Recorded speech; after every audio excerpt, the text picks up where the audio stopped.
同鯉魚要搬家。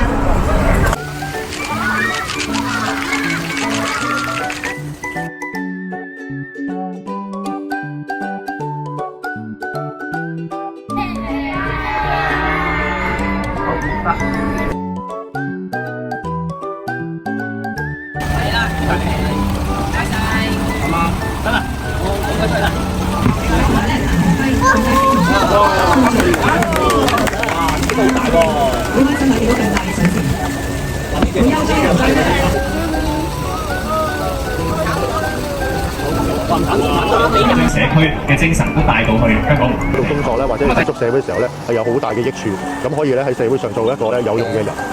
點燈啦，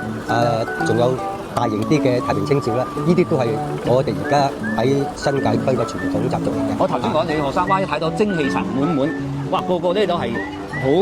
有朝氣，好有活力。之後咧，好似對未來咧就充滿咗好多嘅期望。咁條魚畢業咗啦，讀完賜豪小學啦，咁而家咧可以喺呢度咧更大嘅環境、更好嘅環境咧，可以繼續生活。呢個活動我好開心，因為可以見證住鯉魚搬家嘅嗰一刻，同埋我都好唔捨得啲鯉魚，因為佢哋都陪咗我好耐，由1年班就陪到我5年班啦。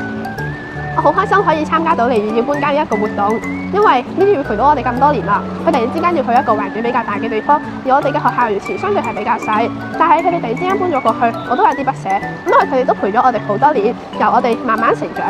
到佢哋而家搬到去一個比較大嘅地方，希望佢哋可以住得更舒適、更快樂。